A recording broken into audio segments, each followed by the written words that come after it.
দর্শক স্বাগত জানাচ্ছি, দেখছেন নিটুল টাটা নিউজ আওয়ার এক্সট্রা, সহযোগিতা ক্যাম্বেন স্কুল অ্যান্ড কলেজ এবং আলোক হেলথ কেয়ার ও হাসপাতাল।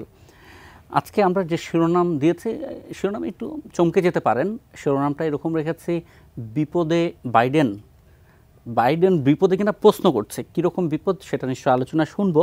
আমাদের সঙ্গে অতিথি হিসাবে আছেন Syed Ishtiaq Reza, CEO global TV, স্বাগত জানাচ্ছি। আছেন পারভেজ করিম আব্বাসী, আন্তর্জাতিক ঘটনা প্রবাহের বিশ্লেষক, স্বাগত জানাচ্ছি। সৈয়দ ইশতিয়াক রেজা, আপনার কাছে আসতে চাই। আমরা নানা রকম আন্তর্জাতিক সংবাদে যে আভাস পাচ্ছি, তাতে আগামী মার্কিন নির্বাচনে জো বাইডেন খুব একটা সুবিধা করতে পারবে না বলে মনে হচ্ছে। সেখান থেকে এই শিরোনাম পছন্দ করা, আমাদের শিরোনামটা ভুলভাল করলাম কিনা?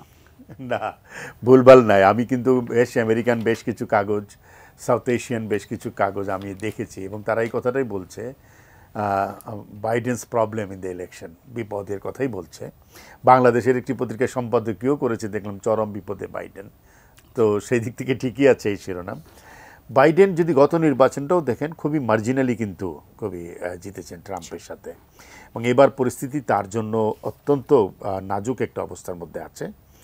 একদিকে ট্রাম্প খুবই শক্তিশালী। আমরা যে স্টেট টু স্টেট যে পোলিংগুলো হয়েছে সেখানে দেখেছি যে ট্রাম্প অনেক ক্ষেত্রে সাংঘাতিকভাবে ভালো করেছে, এবং একটা পারসেপশন আমেরিকান সোসাইটিতে দাঁড়িয়ে গেছে যে ট্রাম্পের বিরুদ্ধে যে মামলা, এটি আসলে অর্কেস্ট্রেটেড এবং তাকে এক ধরনের নির্বাচন থেকে দূরে রাখা অথবা নির্বাচনের আগে কাবু করে রাখা। সুতরাং আমেরিকান ডেমোক্রেসির যে দীর্ঘদিনের সৌন্দর্য, যে অপোনেন্টের প্রতি শ্রদ্ধা ভালোবাসা, সেইটি কিন্তু ট্রাম্প যেমন করে, ট্রাম্পের ক্রিটিকরা বলে যে নষ্ট করেছে আমেরিকান সোসাইটিকে, এবার বাইডেন প্রশাসনও কিন্তু সেরকম, এবং ব্যক্তিগতভাবে বাইডেনও সেদিকে নিয়ে গেছে কিছুটা।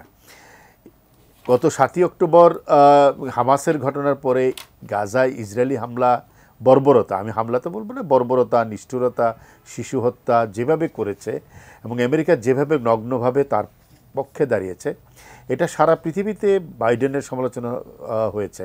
কিন্তু বাইডেন কনফিডেন্ট ছিলেন যে তার জিও পলিসি আমেরিকান ইকোনমি বা পলিটিক্সে এতটা ম্যাটার করবে না, কিন্তু এখন দেখা যাচ্ছে উল্টোটা হয়েছে।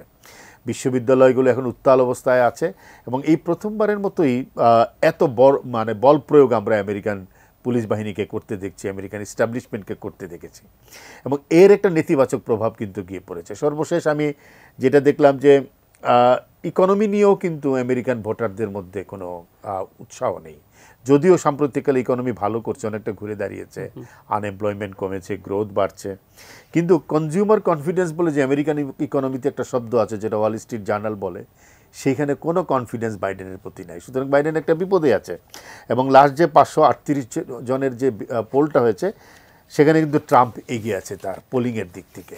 সুতরাং ঘরে বাইরে খোদ ডেমোক্রেটরা ট্রাম্পের নীতির সমালোচনা করছে, রিপাবলিকানরা তো করছেই, এবং ট্রাম্পের না, বাইডেনের, এবং এটার মাধ্যমে যেটা হয়েছে, ট্রাম্পের প্রতি সহানুভূতি বাড়ছে। কিন্তু গত নির্বাচনে যেমন খুব হাড্ডাহাড্ডি লড়াই হয়েছে, এবারেও খুব মার্জিনাল ভিক্টরি হবে, যিনিই জিতবেন, কিন্তু পাল্লা মনে হচ্ছে ট্রাম্পের ভারী।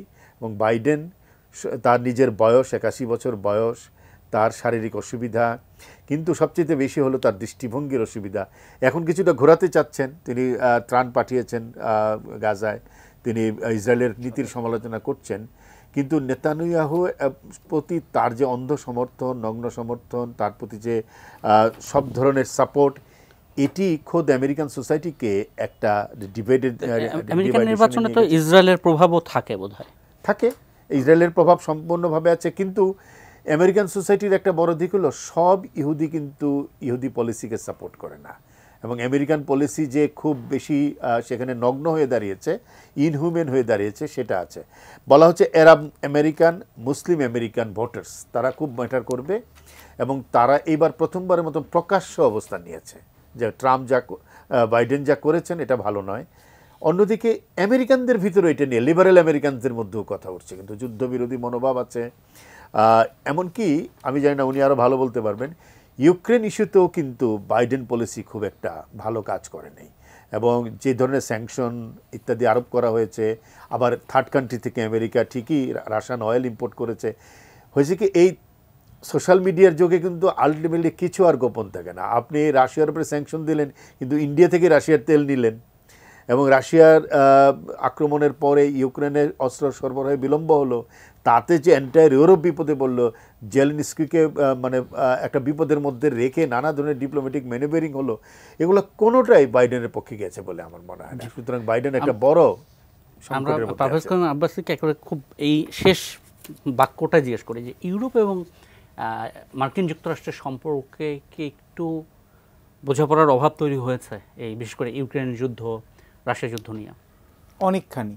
এটা যদি একটু বিশ্লেষণ করেন, তারপর আমরা বাইডেনের দিকে যাব। কেননা এখানে যখন হচ্ছে যে আমরা জানি যে ইউক্রেন রাশিয়া যখন যুদ্ধ শুরু হলো, তখন কিন্তু রাশিয়া কিন্তু প্রায় ইউরোপের 60% হচ্ছে গ্যাস এবং 30% হচ্ছে তেল সাপ্লাই করতো।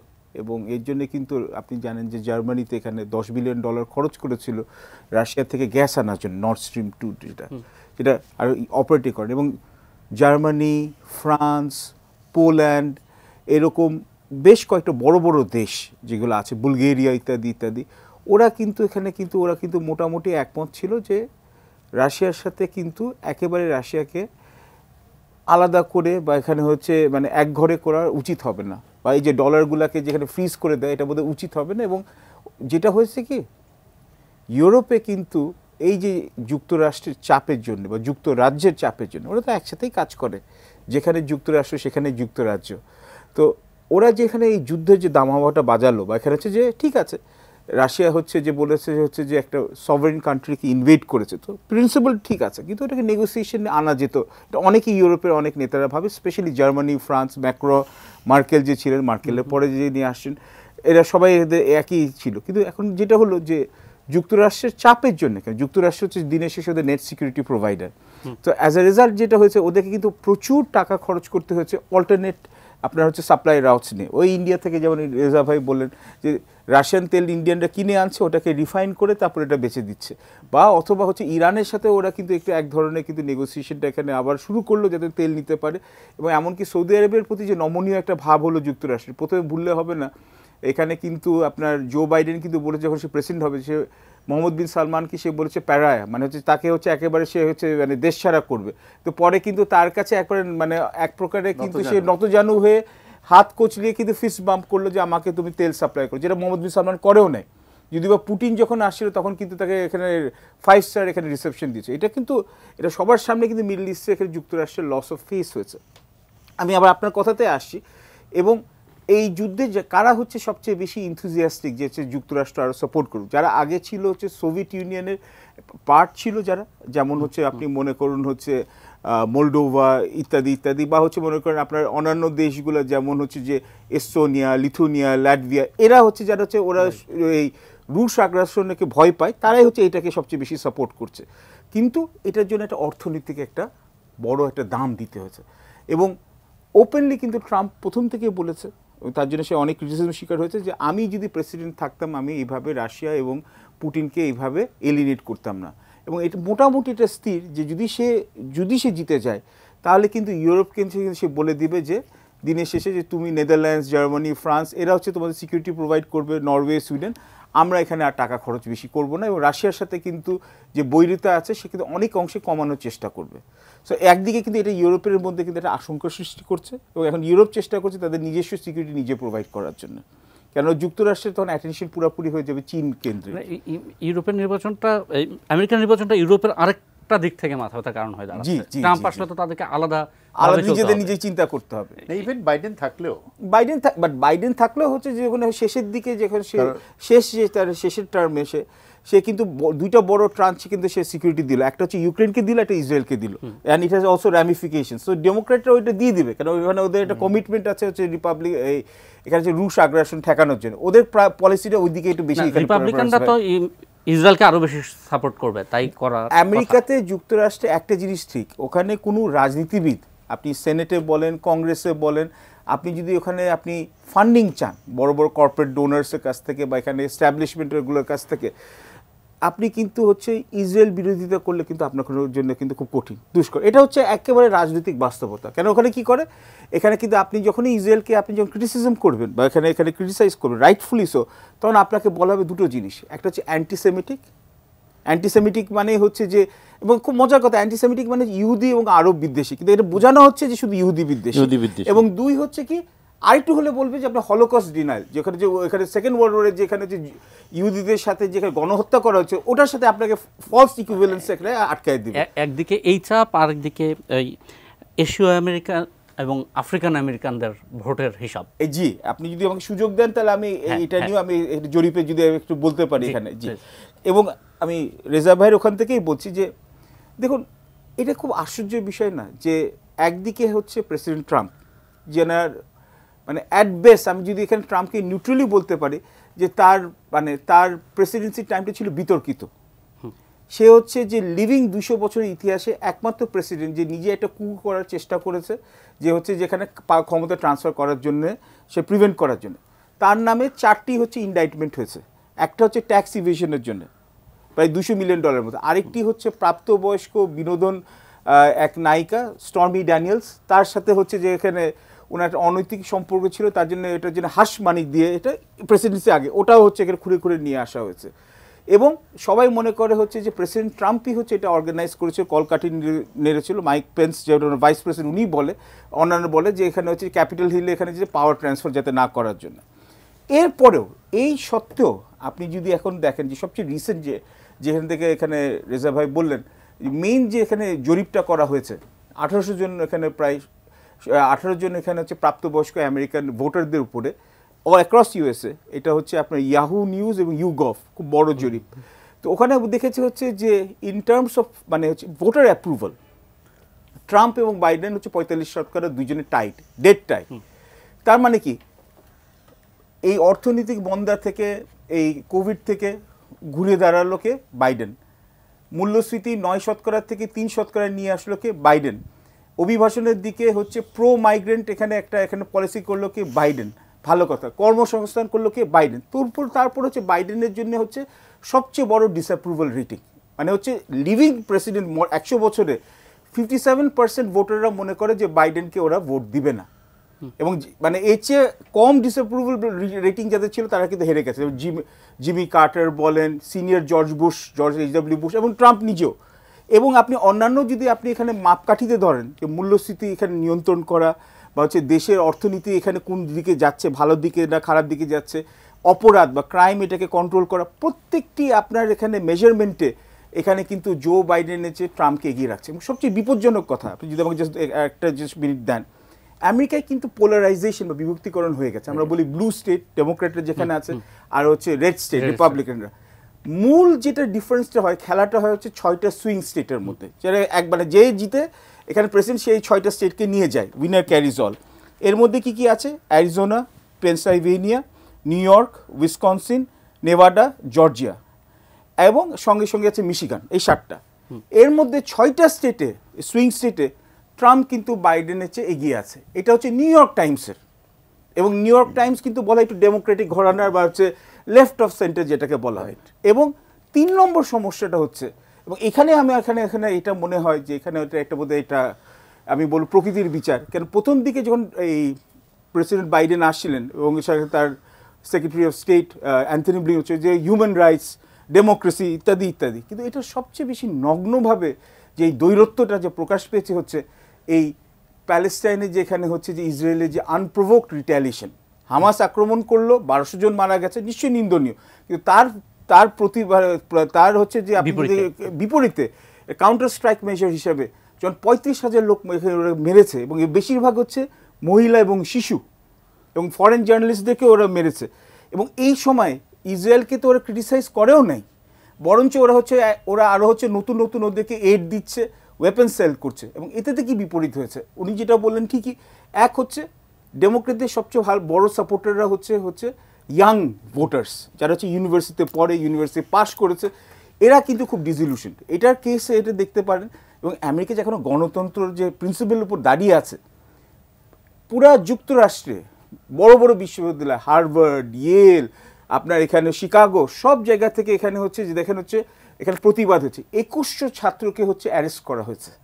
এবং এটা কি ওদের কনস্টিটিউশনাল রাইট, ওরা প্রতিবাদ করা, এটা হচ্ছে ওখানে এটা করে ফেলেছে। একটু থামাচ্ছি, এইখান থেকে নিশ্চয়ই আপনাকে আবার সুযোগ দিব, একটা বিরতি নিতে হবে। দর্শক, নিটুল টাটা নিউজ আর এক্সট্রা দেখছেন, সহযোগিতা ক্যাম্বেন স্কোয়ার কলেজ এবং আলোক হেলথ কেয়ার ও হাসপাতাল। একটা বিরতি নিয়ে ফিরছি।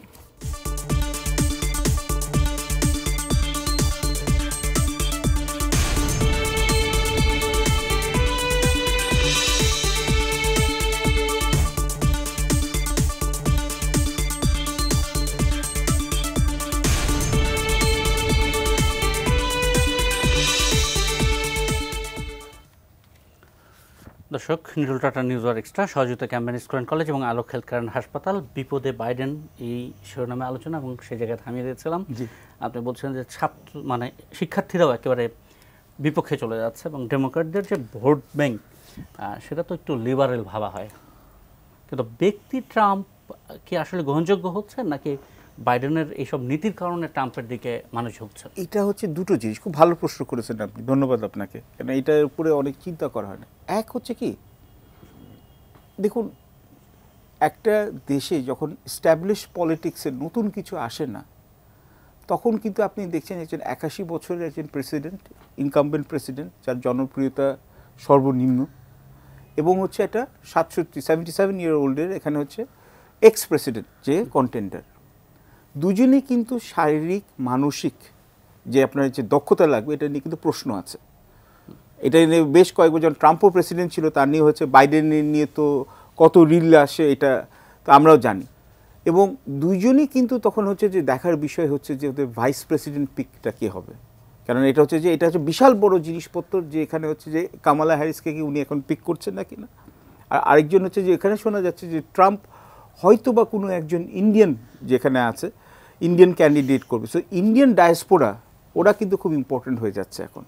আমরা তো ইসরায়েলের ইনফ্লুয়েন্সের কথা বলি, আমরা কিন্তু ইন্ডিয়ান এখানে ডায়াসপোরা যারা আছে, যারা শিক্ষিত, যারা ওয়েল স্ট্যাবলিশ, তারাও কিন্তু ইম্পর্টেন্ট হয়ে যাচ্ছে। কমলা হ্যারিসের বিপরীতে, হ্যাঁ, ম্যাচিং করে এখানে করতে পারে। সো এখানে এটা কিন্তু একটা ব্যাপার আছে। এবং 2 নম্বর জিনিস হচ্ছে একটা হচ্ছে যে আমরা যে ইংরেজি বলে ক্যারিজমা, যেটা একটা খুব মানে সিম্পল বাংলা ট্রান্সলেশন হবে হচ্ছে ব্যক্তিত্ব বা ব্যক্তিত্ব জৌলুস, যেটা ওবামার ছিল বা প্রেসিডেন্ট ওবামার ছিল, কিন্তু এটা কিন্তু বাইডেনের নাই। এটা প্রথম থেকেই ছিল না। উনি ফরেন পলিসি এক্সপার্ট ছিলেন, is a very good vice presidential candidate, vice president হিসেবে সেনেটর, বাট হ্যাঁ ভাইস প্রেসিডেন্ট হিসেবে ইজ ভেরি সাকসেসফুল। ফরেন পলিসির দিকে ওনাকে এই জন্য ওবামা দিয়েছিল, কিন্তু প্রেসিডেন্সি হিসাবে ওই লিডারশিপ কোয়ালিটির যেটা অ্যাপিল করে মানে জনগণকে বা আমেরিকান ইলেকটোরেটকে, ওটা বোধহয় ল্যাকিং। এবং ট্রাম্পের মধ্যে যেটাকে আমরা বলি হচ্ছে, ওরা বলে টেফলন ম্যান। টেফলন ম্যান মানে কি, এটা হচ্ছে যে আমাদের যে ননস্টিক যেখানে যে হাড়ি কাড়ি আছে যে কোটিংটা বলে টেফলন, তার এগেনস্টে আপনি যতগুলোই আপনি এখানে অভিযোগ আসেন তার নিয়ে ব্যক্তি ট্রাম্প সবাই জানে যে মানুষ হিসেবে বোধহয় ভালো নয়। কারণ এখানে হচ্ছে সে ব্যবসা আগে প্রাধান্য দেয়, সে হচ্ছে যে তার মানে হচ্ছে সে কর দেয় না, সে তার হচ্ছে যে সে তার ব্যবসা বিনিয়োগ তার জামাইকে দিয়ে করে, জ্যারেড কুশনার, ইলিসিট বিহেভিয়ার, ওরা প্রত্যেকে আমেরিকান প্রেসিডেন্ট, জন এফ কেনেডিরও ছিল। এখন হচ্ছে মিডিয়ার সময় সব খবরটা চলে আসে। মানে আমি আপনাকে এইভাবে বলছি, কেউ ওখানে সাধু না, বাট আমি এখানে বলছি হচ্ছে যে ট্রাম্পের ব্যাপারটা হচ্ছে কি, এবং সে কিন্তু ওখানে বলে যে আমি যা করব আমি হচ্ছে আমেরিকার জন্য আগে করব।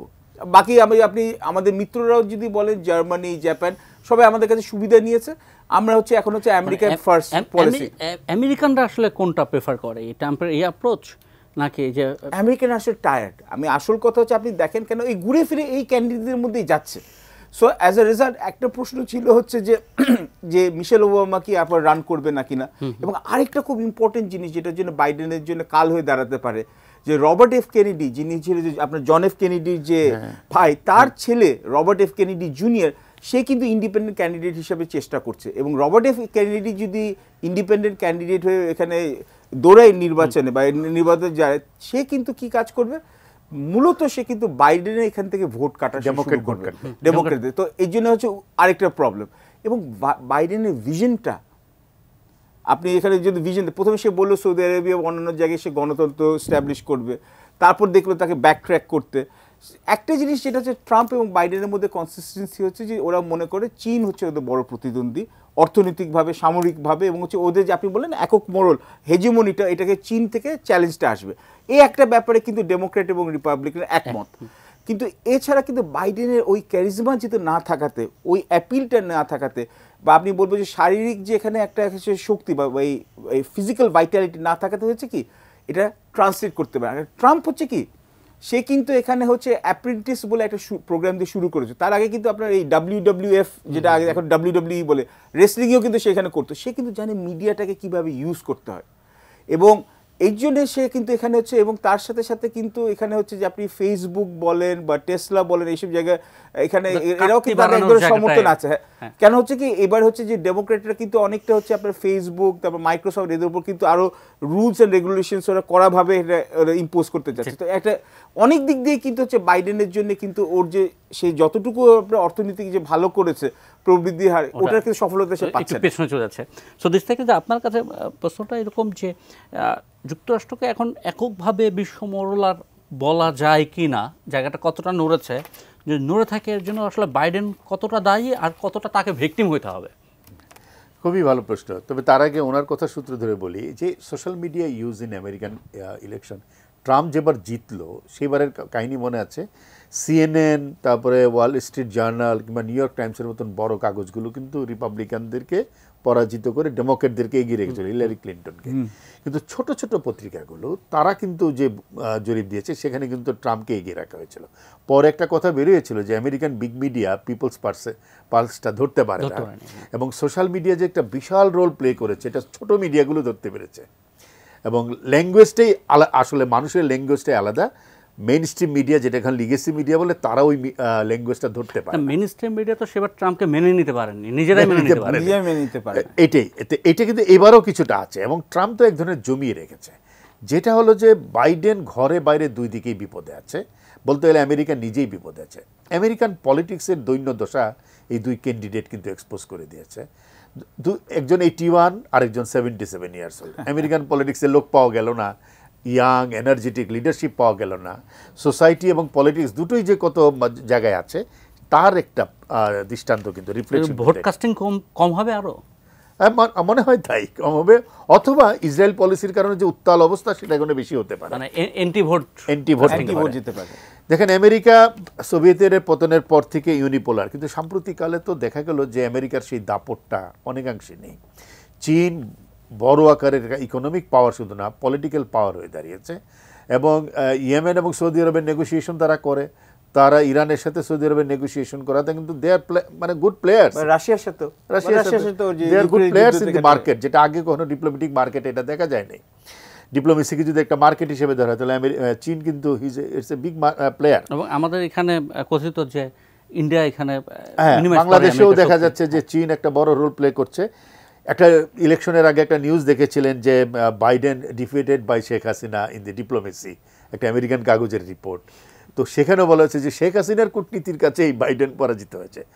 এত কিছুর পরে বোঝা যাচ্ছে যে বাইডেন ঘরে বাইরে নানা জায়গায়, বিশেষ করে তার আমেরিকার যে বিশাল ভাবমূর্তি ইউনিপোলার, সেই জায়গাটা তার দেয়ার আর মাল্টিপোলার, এখন অনেকগুলো পোলার তৈরি হয়ে গেছে। না মানে আমার প্রশ্ন হচ্ছে এই জায়গায় বাইডেনের দায় কতটা? এটা তো সার্বিক আমেরিকান পলিসি, বাইডেন নিজে, American society, American politics, American policy basically dictated by the president. তার ভূমিকা কিন্তু অনেক অনেক বেশি। সুতরাং বাইডেন নিজেকে ওরকম করে এক্সপোজ করতে পারেন নাই, কিন্তু তিনি নিজেকে গ্লোবাল লিডার হিসেবে দাঁড় করাতে পারেন নাই। আমার কাছে, আমি সবসময় আরও দু একটা অনুষ্ঠানে বলেছি, আমার কাছে এখনও বাইডেনকে একজন সিনেটর মনে হয়, আমেরিকান প্রেসিডেন্ট মনে হয় না। সিনেটর হিসেবে দীর্ঘদিনের তার যে রোল হচ্ছে, এই যে এটা কিন্তু ট্রাম্প বলেছিল যে আমরা বিশ্ব নিয়ে পরে চিন্তা করব, আগে আমেরিকাকে ঘুরে দাঁড়ানোর, ট্রাম্পের পলিসি। ট্রাম্পের পলিসি। এখন বাইডেনের এই যে বিশ্ব মরলত্ব জায়গাটা আমেরিকা নড়ে গেল, বাইডেনের ভোটাররা এটাকে কিভাবে দেখবেন? আপনি যেটা দেখছেন সেটা আপনার অনুভূতি, মানে আমেরিকান ভোটাররা এটাকে কিভাবে মূল্যায়ন করবেন এটা একটু শুনতে চাই। তবে বিরতি নিতে হবে। নিউট্রাল টাটা নিউজ আর এক্সট্রা দেখছেন সহযোগিতা ক্যাম্বেন স্কয়ার কলেজ এবং আলোক হেলথ কেয়ার অ্যান্ড হাসপাতালে। আরেকটি বিরতি নিয়ে ফিরছে, আশা করি সঙ্গে থাকবেন।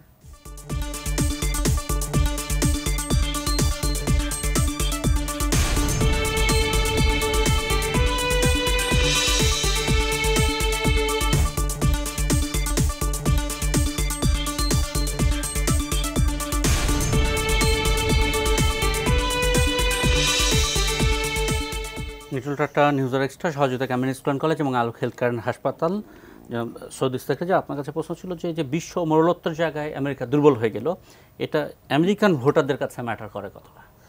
আমেরিকান ভোটাররা বহুদিন ধরে দেখছে, আমেরিকান মানুষ, আমেরিকান জনগণ আমেরিকা যে বাইরের পৃথিবীতে নানা ধরনের প্রভাব বিস্তারের চেষ্টা করেছে, দেশে দেশে গণতন্ত্র, মানবাধিকার এগুলো এক্সপোর্ট করার চেষ্টা করেছে, সেটা নিয়ে আমেরিকান জনগণের অভিজ্ঞতা কিন্তু ভালো না। যুদ্ধগুলো সম্পর্কে তাদের ভিতরে সাংঘাতিক রকমের নেতিবাচক প্রতিক্রিয়া আছে। এবং কোনো কোনো ক্ষেত্রে যে আমেরিকানরা এখন আর যুদ্ধে যেতে চায় না তার কিছু নমুনা কিন্তু আমরা নানা সময় দেখেছি।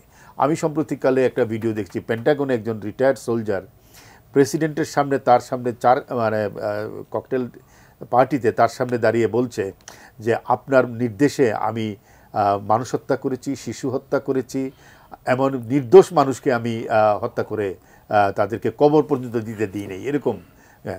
এই যে আমেরিকান এই যে আবেগটা, এটা কিন্তু আমেরিকানদেরকে অনেক বেশি নাড়া দিয়েছে। হিলারি ক্লিন্টনের একটা ভিডিও তো পাওয়াই যায়, যেটাতে দেখবেন আমেরিকান স্টুডেন্টরা প্রশ্ন করেছে যে আমেরিকান অর্জন কি সারা পৃথিবীতে মাতবরি করে। ভদ্রমহিলা কিন্তু জবাব দিতে পারছেন না, উনি আমতা আমতা করছেন আমেরিকা সুপার পাওয়ার। তারা বলছে যে না, আমার এই সুপার পাওয়ারের তো প্রয়োজন নাই যে আমি অন্য দেশে গিয়ে মানুষ মারবো, অন্য দেশ দখল করব, আমার সোলজাররা সেখানে গিয়ে জীবন দিবে।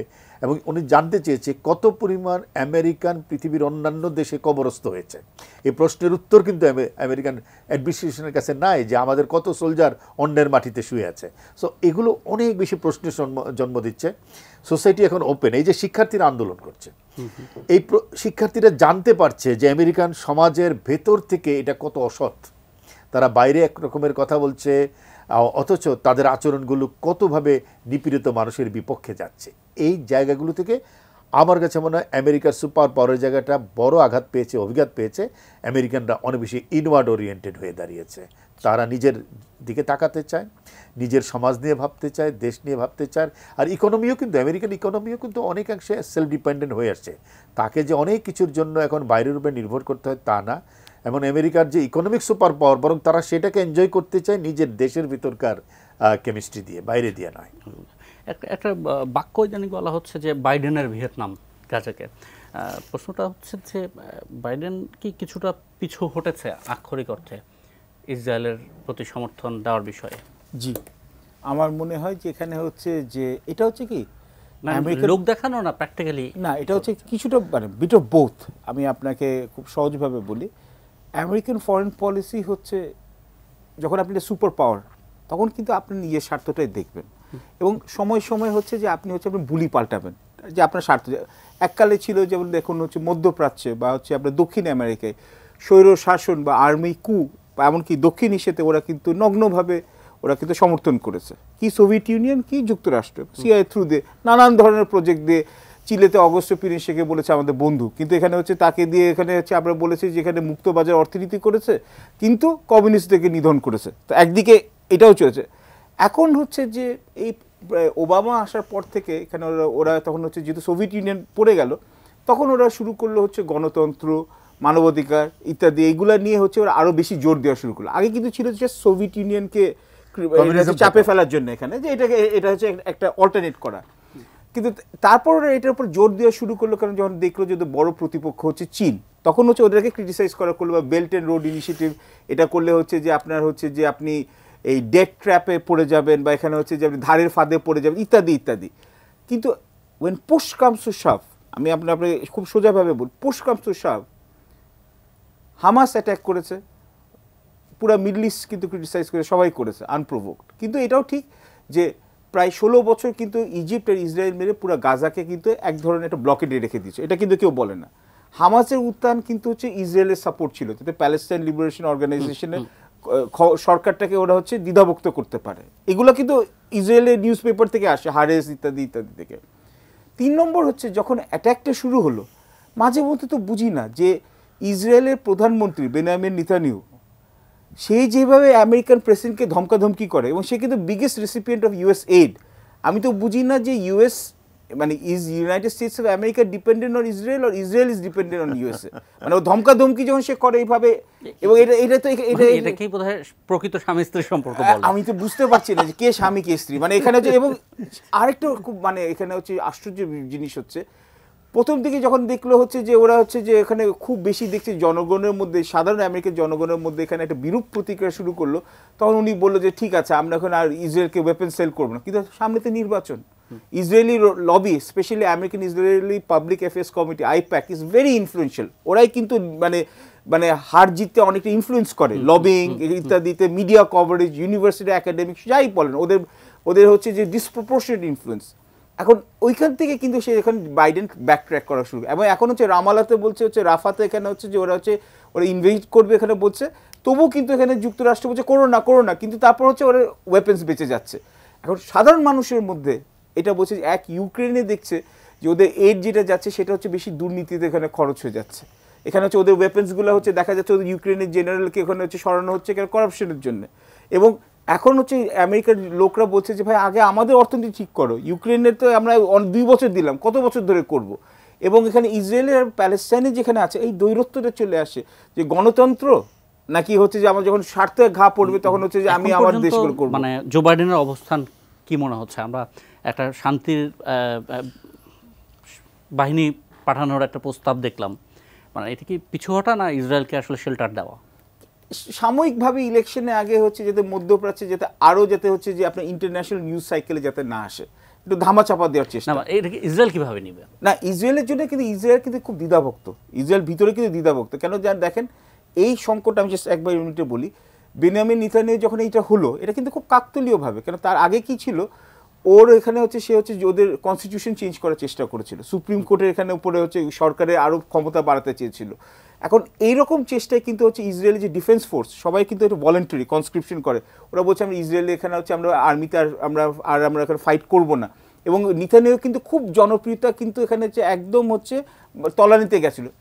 ঠিক সেইভাবে হঠাৎ করে যেটা ইংরেজিতে বলে সেরেন্ডিপিটাসলি হঠাৎ করে হামাস আক্রমণ করে বসলো এবং এমন একটা জায়গায় আক্রমণ করলো যেখানে হচ্ছে ইসরায়েলে কিন্তু আয়রন ডোম আছে। এর আগের অভিজ্ঞতা হচ্ছে হামাস আক্রমণ করলে ইসরায়েল আরো চড়াও হয় এবং আরো বেশি দখল বাড়ায়, এবং এবারও সেই সন্দেহটা করা হয়েছে। এবং এই সন্দেহটা এখন প্রকৃতির সন্দেহ। দেখুন ইসরায়েলে কিন্তু এখন হচ্ছে তাতে কি হচ্ছে সাময়িকভাবে নেতানিয়াহু কিন্তু এখন হচ্ছে যে তার সরকার যেটা পড়ে যাওয়ার কথা ছিল সে এবং তার নিয়ে যেখানে যে একটা করাপশন ইনকোয়ারি ছিল এইগুলো কিন্তু ধামাচাপা পড়ে গেছে। এবং এটা কিন্তু দেখুন এটা একটা আশ্চর্য একটা ব্যাপার স্যাপার। এবং হয়তো দেখা যাবে পরে একই পলিসি জো বাইডেনও নেবেন কিনা আগামী 6 মাসে আমরা শুনবো। আরেকটি সর্বশেষ বিরতি নিয়ে আসবো। দর্শক নিউজ টাটা নিউজ আর এক্সট্রা দেখছেন, সহযোগিতা ক্যাম্বেন স্কোয়ার কলেজ এবং আলোক হেলথ কেয়ার হাসপাতাল। সর্বশেষ বিরতি।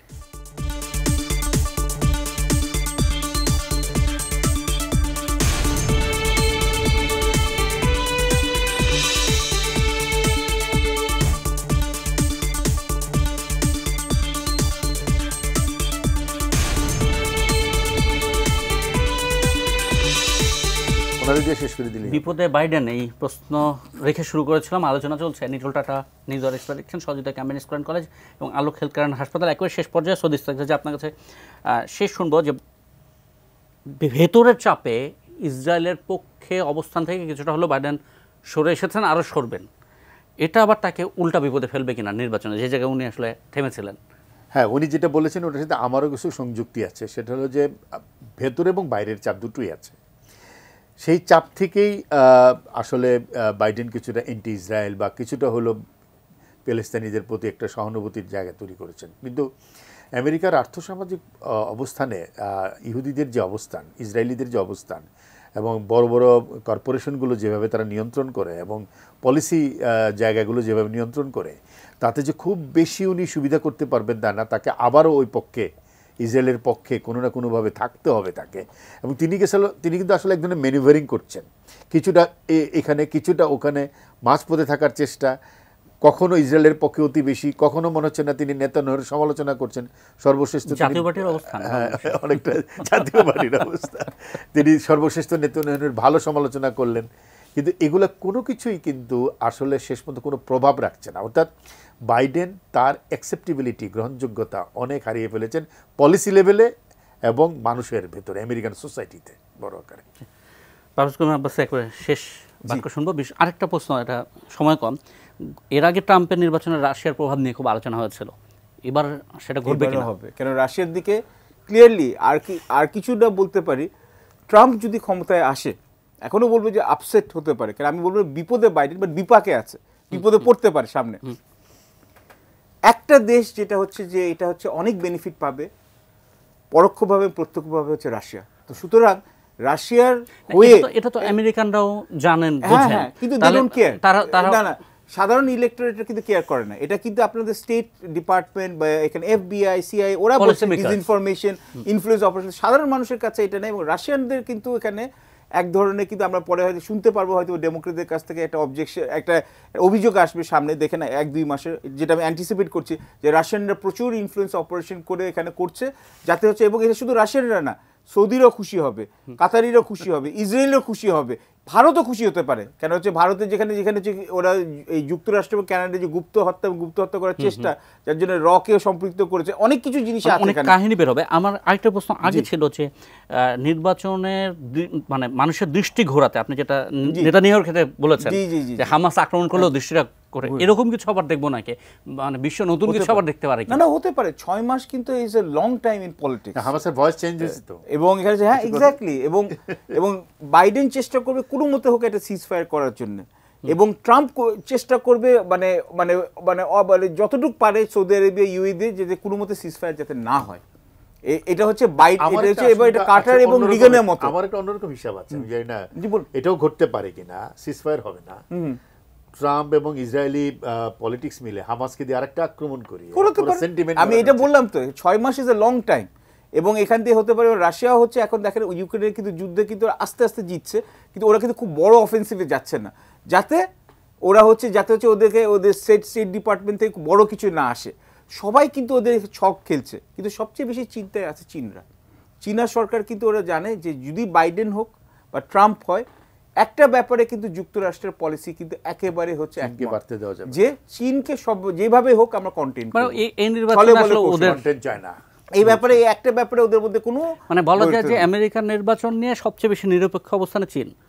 হ্যাঁ, কেন ওদের কোনো অবস্থার পরিবর্তন হবে না। আমরা আজকে এখানেই থামতে চাই। Nitol Tata, news hour extra. বিপদে না হলেও বিপাকে এই শব্দটা ব্যবহার করেছেন। বিপদে বাইডেন প্রশ্ন রেখে শুরু করেছিলাম। অনেক ধন্যবাদ সৌদি ইস্তেকরাজ এবং পারভেজ করিম আব্বাসে। দর্শক আপনাদেরও ধন্যবাদ জানিয়ে Nitol Tata news hour extra শেষ করছি। সহযোগিতা ছিল ক্যাম্বেন স্কুল কলেজ এবং আলোক হেলথ কেয়ার অ্যান্ড হাসপাতাল। ভালো থাকবেন।